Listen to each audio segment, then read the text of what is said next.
Libercast presenta Autores con Raíces, Imaginación sin Límites.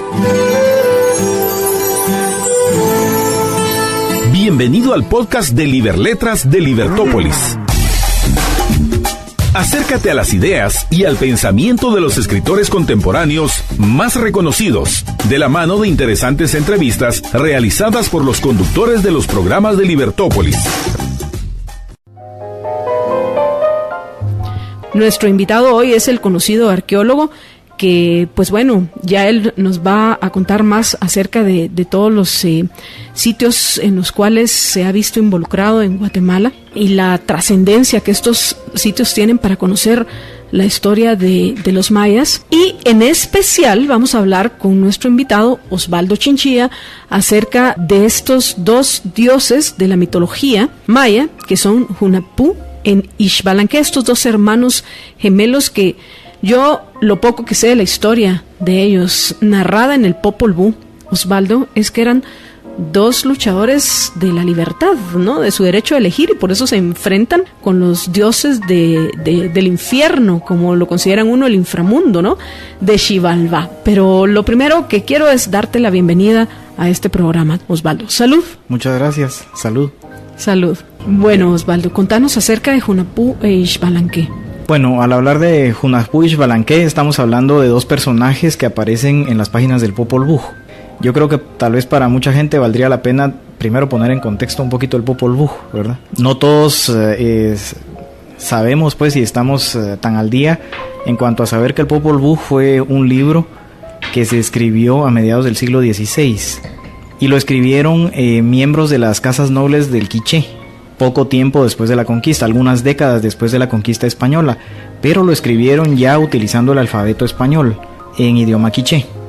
Entonces creo que esto es muy importante saberlo, porque hay personas que se imaginan que el Popol Vuh es un manuscrito pictórico, como un códice, como el códice de Dresden o algo así, y de hecho en el Popol Vuh los propios autores afirman que lo escriben porque ya no se ve el libro que existía, dicen, ya no se ve el Popol Vuh, dice, que existía anteriormente, donde se veía el origen, donde se veía la avenida del otro lado del mar. Entonces, al parecer existía algún prototipo, algún libro en el cual ellos aparentemente se estaban basando. Pero el manuscrito que tenemos actualmente, de hecho, ni siquiera es el del siglo XVI, sino que es una copia que se sacó ya en el siglo XVIII, la que hizo el padre Fray Francisco Jiménez. Eso te iba a preguntar, que quién era el padre Fray Francisco Jiménez, a quienes algunos acusan de manipular la historia para asemejarla a las creencias cristianas, ¿no? Sí, ese es el otro tema que hay que discutir. Fray Francisco Jiménez era un fraile dominico que se interesó mucho por diferentes temas de historia. Él escribió, desde luego, una obra de historia de la orden dominica, escribió una historia natural del reino de Guatemala y escribió varias obras de lingüística, escribió una arte y gramática y un diccionario de los idiomas quicheca, chiquelí, tutujil.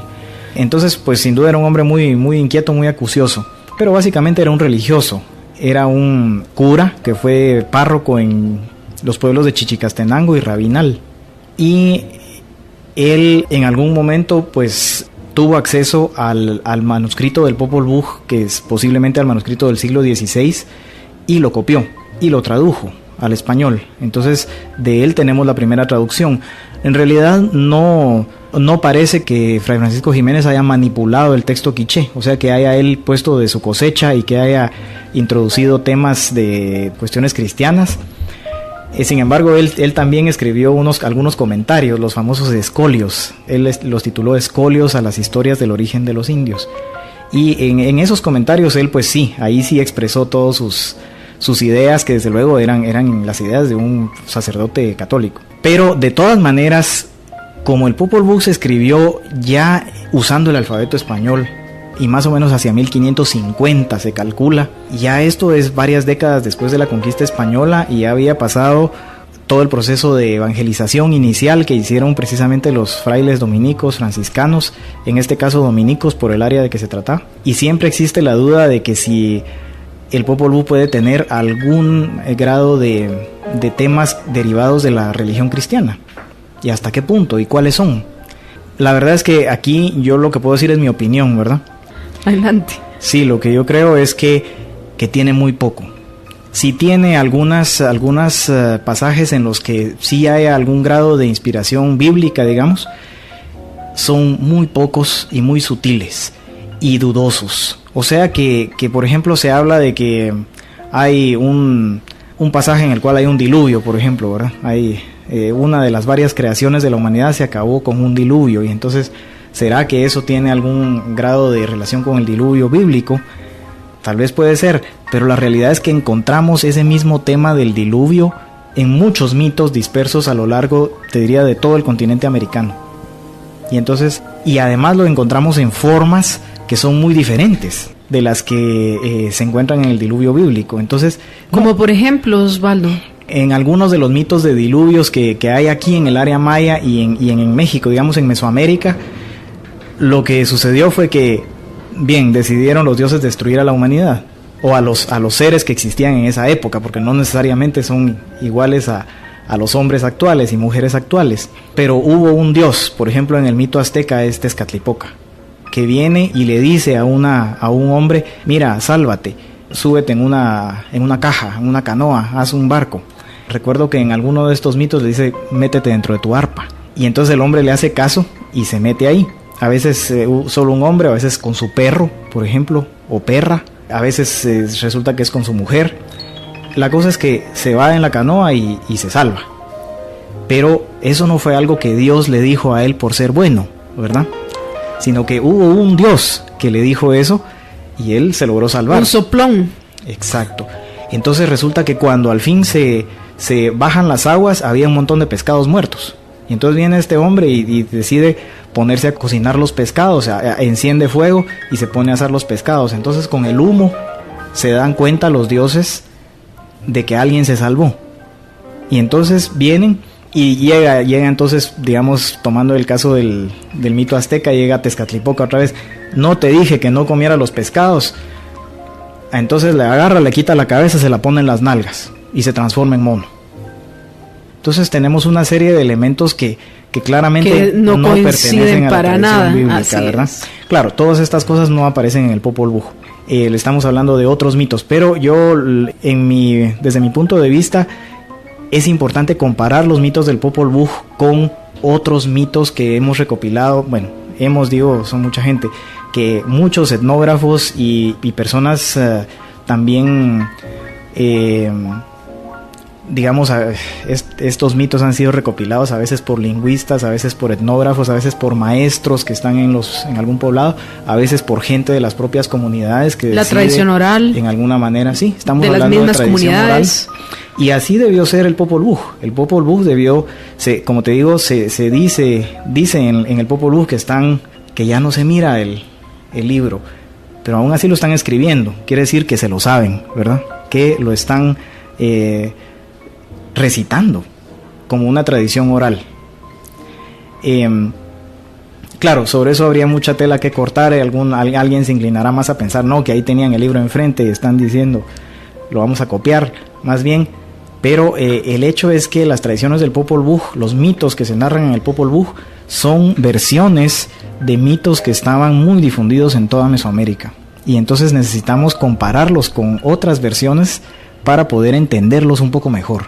Y algo importante, Osvaldo, es que descubrimientos que se van haciendo en tantos sitios que ya está avanzado su estudio y conocimiento, como en sitios que se podría decir de reciente descubrimiento, como es el caso del Reino de Can, que es el nombre que, según lo que nos contaba Richard Hansen, es el nombre más probable que haya tenido lo que ahora se conoce como la Cuenca del Mirador. Todo este tipo de descubrimientos está también cambiando la historia como se conocía, porque una de las cosas que se han descubierto en el Reino de Can, si es que ese fue su nombre, y me encanta mucho más que la Cuenca del Mirador, es que hubo un gran esplendor en lo que se consideraba el preclásico. Pero tenemos una llamada, vamos a escuchar al señor Quiñones, quien nos llama desde la antigua Guatemala. Solo te voy a pedir, Osvaldo, que te pongas los audífonos, gracias. Muy buenas tardes, bienvenido, apreciable amigo, adelante. ¿Me escucha? Sí, lo escuchamos bien, señor Quiñones, bienvenido. Me da mucho gusto que invitaran al señor Chinchilla. Yo no tengo el gusto de conocerlo de previo, pero se ve que maneja un poco el tema. Es arqueólogo, un arqueólogo muy reconocido en Guatemala. Mire, fíjese que mi opinión personal, sin ser yo arqueólogo ni un especialista en eso, sin embargo, me gusta la lectura. Es que, bueno, otra cosa, antes de decir mi opinión personal, en la religión mormona, ¿sí? Historia muy interesante en cuanto a la raza maya aquí en América. Ellos piensan y ellos afirman que los mayas vienen de Jerusalén y que ellos conocían de Cristo y de todas las enseñanzas que podemos encontrar en la Biblia. Apartando un poco eso, yo al leer el libro que ellos tienen, el libro de Mormón, me parece una historia muy interesante, y después cuando pude leer el Popol Vuh, me pareció todavía más interesante ver que entre los mayas efectivamente sí había algún vago conocimiento de toda la doctrina cristiana. Para mí personalmente es asombroso, porque si aparecen edificaciones como esta que fue encontrada por el señor Hansen en el Mirador, sí, ¿tienen alguna comprobación de que lo que dice el Popol Vuh es verídico? O sea, no fue contaminado por el padre Jiménez. Entonces, me parece que en realidad sí, el Popol Vuh narra acerca de las cosas que podemos encontrar en la Biblia. Básicamente es muy jalado tratar de referirlo no solo por las historias que cuenta el Popol Vuh, sino también por las tradiciones de otros pueblos que habitaron durante esa época en Guatemala. Fíjese que precisamente cuando los primeros frailes dominicos y franciscanos, como menciono, que hicieron ese trabajo de evangelización aquí en Guatemala, vinieron acá, pues una de las preguntas que ellos dijeron es, bueno, ¿de dónde vino toda esta gente? Porque según la tradición bíblica venían, pues toda la humanidad venía de un origen común, de Adán y Eva. Entonces ellos tenían que explicar eso, que explicar por qué había esta gente aquí y de dónde había salido. La Biblia pues no era muy clara al respecto, pero algunos libros de la Biblia, y especialmente algunos evangelios que actualmente se consideran apócrifos, no evangelios, perdón, sino libros del Antiguo Testamento que actualmente se consideran apócrifos, sí mencionaban aquella tradición de las tribus perdidas de Israel, las tribus perdidas de Israel que se fueron y no se sabía para dónde se habían ido. Entonces algunos autores en el siglo XVI, XVII tomaron esa tradición y dijeron, bueno, los indígenas americanos del continente americano son descendientes de las tribus perdidas de Israel. Pero esa fue una racionalización que ellos trataron de hacer y que era el problema intelectual que tenían en ese momento.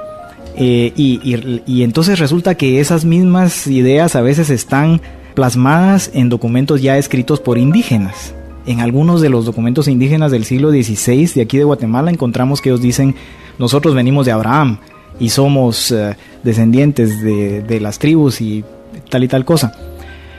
Venimos de Babilonia, dicen así. Pero en estos casos sí podemos estar seguros de que esto ya tenía una fuerte influencia de la tradición católica. En el Popol Vuh no. En el Popol Vuh no hay nada de eso. Como que es consciente la manera en que los autores del Popol Vuh se esforzaron por no incluir temas de esa naturaleza.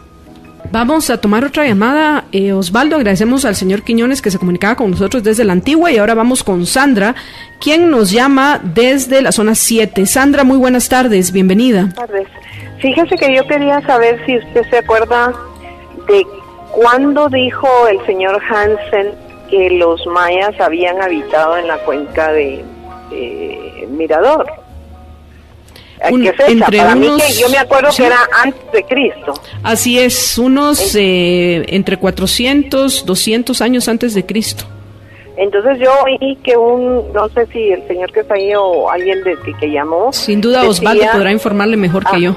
Decía que los mayas ya creían en Cristo, pues Cristo no existía entonces. Mire, antes yo de creo Cristo, que obviamente, entonces no podía existir. ¿Cómo podían saber de él? ¿Ya? Es una buena observación. Sí, tenemos que partir del hecho de que los pueblos, no solo los mayas, todos los pueblos indígenas del continente, del Nuevo Mundo, se mantuvieron en un aislamiento completo, casi totalmente completo, con respecto a los pueblos europeos y asiáticos y de todo lo que es el viejo mundo a lo largo de milenios. Y no, o sea, ellos no tenían ningún contacto, ninguna idea, pues ni ningún conocimiento derivado de la Biblia, ni de ninguna otra tradición intelectual o religiosa de Europa, de Asia o África. Entonces, creo que eso es algo que simplemente lo tenemos que dejar claro, ¿verdad? Osvaldo, apreciables amigos, también es el curador del Museo Popol Vuh. Pero ahora vamos a entrar ya a conocer acerca de la historia de estos gemelos que, como ya saben algunos, y voy a aprovechar yo también a hacer un anuncio, ya que tuvimos la oportunidad junto con Jorge Jacobs de hacer la primera transmisión, y cuando digo primera es primera, de toda la historia, transmisión radial desde el Reino de Can. Y recién habían ya, hace un par de meses, habían descubierto estos relieves en lo que era una piscina, porque lo interesante es que era una piscina de algunos obviamente de los nobles, sino el mismo rey, algún rey de los del Reino de Can, que tenía esta preciosa, porque es precioso, Osvaldo, este relieve, donde según lo que nos cuenta Richard Hansen y los arqueólogos que están trabajando con él en el proyecto, representan precisamente a estos hermanos Hunahpu e Xbalanque. Y entonces ha sido un tema que ha despertado mucho interés esta semana. Yo quiero aprovechar a decirle, a invitar a los oyentes que si acaso no los tengo como contacto en Facebook, apenas unas cuantas de las 600 fotografías que tomamos en ese viaje las pueden ver en martayolanda.com, Marta sin H, martayolanda.com sin H. Ustedes pueden, apreciables oyentes, ver apenas 20 y tantas fotografías de esas más de 600 que tomamos en ese viaje, en las cuales van a apreciar este relieve de Hunahpu en este caso. Entonces, adelante, Osvaldo, contanos acerca de la historia de estos gemelos que está relatada, está contenida en el Popol Vuh. Mira, el Popol Vuh es un libro muy bien estructurado. Bueno, es una obra maestra, literariamente. Y al principio, en los primeros párrafos, nos cuenta que los dioses se reunieron y dijeron, entonces se preguntaron, ¿cómo será la siembra? ¿Cómo será el amanecer? ¿Cómo habrá un amanecer? ¿Quién será el proveedor? ¿Quién será el sustentador? Estas son las preguntas de los dioses y estos son los temas del libro. Estos son los temas que guían toda la narrativa del libro. ¿Cómo será la siembra? ¿Cómo será el amanecer? O sea, ¿cómo va a haber comida? ¿Cuál será el alimento? ¿Cómo será el amanecer? O sea, ¿cómo va a salir el sol? Eso es lo que a ellos les interesa narrar. Y tercero, ¿cómo habrá un proveedor? ¿Cómo habrá un sustentador? Y eso se refiere a quién va a dar el alimento para los dioses. O sea, quién va a alimentar a los dioses. Entonces, la historia de los héroes gemelos de Hunahpu y Xbalanque prácticamente nos da la respuesta a las primeras preguntas. El origen del maíz, el origen del sol y de la luna, y luego cuando viene, pues como resultado de todo eso, viene también la creación del hombre y de la mujer. Esta es la respuesta a las otras preguntas. Tenemos que tener muy claro que de eso se trata, ¿verdad? Entonces, ¿qué pasa? Hunahpu y Xbalanque, pues la historia es que primero hay muchas historias en el Popol Vuh, pero a la que se ha referido Richard Hansen con el hallazgo de estos gemelos en los relieves de Mirador es a la historia de cómo ellos bajaron a Xibalbá, el reino de los dioses de la muerte. Ellos jugaban a la pelota y antes que ellos, sus padres, que eran también dos gemelos, Hunahpu y Bukou Hunahpu, ellos jugaban a la pelota y entonces lo que pasa es que hacían mucho ruido. Fíjate que en otras historias que están relacionadas con esta no son jugadores de pelota, sino que lo que pasa es que son músicos, tocan tambor, hacen bulla, hacen mucho ruido. Y entonces eso es lo que molesta a los dioses de la muerte. Y dicen, bueno, ¿cómo están haciendo esto? No nos respetan. En este sentido, tal vez sí hay algo de lo que tú mencionabas. La verdad que sí podemos ver. Al final es un deseo humano de que se respeten tus decisiones, ¿no? Hay una autoridad establecida y ellos vienen y la desafían. Fíjate que los gemelos en el Popol Vuh son, y los héroes que se les parecen en otros mitos mesoamericanos, son como niños malcriados, ¿verdad? O sea, y son niños, y así los presentan. Como jóvenes. Son jóvenes, son muy jóvenes, y entonces ellos están desafiando a los mayores, y desafiando a los que quisieran tener pues la autoridad, que son los dioses de la muerte en este caso, ¿verdad? Entonces ellos vienen y le dicen los dioses vienen y mandan a llamar a los padres de los gemelos, a Hunahpu y Vuku-Hunahpu, y por medio de varios ardides, porque todo sucede así, ¿verdad? Todo sucede por medio de varias ardides, de tretas, de estratagemas, ¿verdad? No son confrontamientos directos en los que van a pelear y matarse, ¿verdad? Sino que por medio de todas estas cosas, ellos terminan venciendo a los padres de los gemelos y los decapitan. Bueno, más bien a uno de ellos lo decapitan, dice el Popol Vuh, y cuelgan su cabeza en un árbol. Bueno, toda esta historia es tan conocida, ¿verdad? No tanto como crees, Osvaldo. Cuelgan la cabeza en un árbol que al punto se llenó de frutas, dice. Bueno, para no alargarme demasiado, resulta que a partir de esta cabeza, pues viene la hija de uno de los señores de la muerte y queda preñada. Y luego ella da a luz a los verdaderos héroes, que son, como dijimos, jóvenes, son los niños. Osvaldo, te voy a interrumpir unos minutos porque tenemos bastantes oyentes interesados en el tema y se comunica con nosotros en este momento Guillermo. Guillermo, muy buenas tardes, bienvenido. Una pregunta para Osvaldo. Yo leí un documento de un estudioso, René Acuña, que él pone en duda mucho a Fraile Jiménez por su conocimiento vago de la lengua quiché, que se pudo reflejar en la transcripción que llevó a cabo. Mi pregunta es si en las estelas mayas que se han descubierto se ha reflejado algo de lo que está plasmado en el Popol Vuh, si algo que apoye las historias del Popol Vuh. En cuanto a las ideas de René Acuña, yo lo que le puedo decir es que es uno de los estudiosos más importantes del Popol Vuh. Él ha profundizado muchísimo en el estudio no solo del Popol Vuh, sino de muchos otros documentos relacionados, y yo considero muy importante el hallazgo que él ha hecho de que el Popol Vuh era un documento que se conocía, que no estaba perdido. No es cierto que el padre Jiménez lo haya descubierto por ahí o que se lo hayan dado en una forma muy secreta a la gente en Chichicastenango, como se suele decir, sino que el Popol Vuh lo conocían muchos frailes dominicos y es obvio que debió estar en alguna biblioteca de algún convento dominico, y es posible que haya habido incluso varios manuscritos, porque Acuña ha encontrado citas del Popol Vuh en otros documentos escritos por frailes dominicos. Eso es lo más importante, creo yo. Él sí critica mucho la traducción que hizo Jiménez y critica que no sabía muy bien el quiché, pero afortunadamente Jiménez también copió el texto quiché, o sea que nos dejó pues por lo menos la herramienta para poder hacer otras traducciones y no tener que depender solamente de su traducción al español. Y en cuanto a lo de que si está expresado algún tema del Popol Vuh en las estelas, pues eso es precisamente el tema que creo yo que le interesó a Marta Yolanda acá, y es que la pregunta es si los mayas clásicos y preclásicos conocían el Popol Vuh. Desde los años 70 el doctor Michael Coe identificó ciertas figuras no en las estelas, sino representadas más bien en la cerámica maya, que él dijo estos deben corresponder con los héroes gemelos del Popol Vuh.